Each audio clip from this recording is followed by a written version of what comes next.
During the early 1800s, the national government and states challenged national power boundaries relating to economic regulation. One case that sought to establish these boundaries was Gibbons versus Ogden. It was a normal day on the Hudson River until Aaron Ogden came across Thomas Gibbons. They were known to have conflict between each other after their partnership fell. What are you doing on the Hudson River? Are you even allowed to operate your steamboats around these parts? The New York law only gives certain individuals, such as me, exclusive rights to operate steamboats on the Hudson River. The New York legislature, and only they, can decide which boat operators gain New York business. Well, I have a federal license to operate my steamboat between New York and New Jersey, which gives me the right to operate my steamboats on the Hudson River. Gibbons violated the New York state law. I am going to file a complaint and sue you to the Supreme Court to stop your illegal steamboat operations. I'd love to see you try and take away my rights. The Supreme Court agreed to take this case to the court. Hearing arguments for Gibbons and Ogden before the Supreme Court of the United States began on February 4, 1824. Thomas Emmett opened. He counseled for Ogden. The state's power to control their internal traffic and trade boundaries has never been ceded by them to the federal government. So they can properly stay in compliance with our Constitution. They can pass laws on turnpikes toll, bridges, stage line, ferries across navigable rivers and lakes, all with regard to the use of the steam engine in their territory. Daniel Webster argued on behalf of Thomas Gibbons. He was a New Hampshire man and one of the finest constitutional lawyers. Congress. The Constitution says the authority to control trade. What is this exchange that is being debated? The trade of states in their civility. No, gentlemen, what the Constitution refers to is the trade of the United States, an indivisible entity described by the words on the flag which fly over the USA terrible. Unum, the Constitution aimed at promoting and enhancing trade.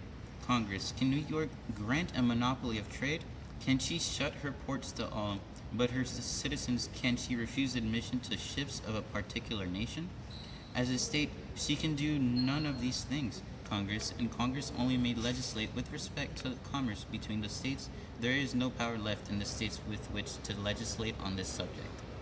On March 2, 1824, John Marshall delivered to the Supreme Court's opinion in Gibbons versus Ogden.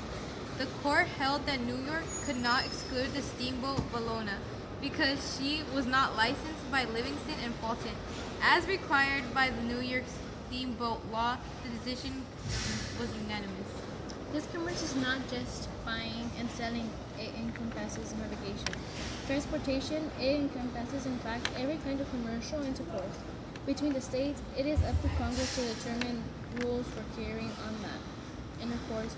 State laws, therefore, such as the steamboat law, and they are in conflict with federal, such as the Coasting Act, they must fail.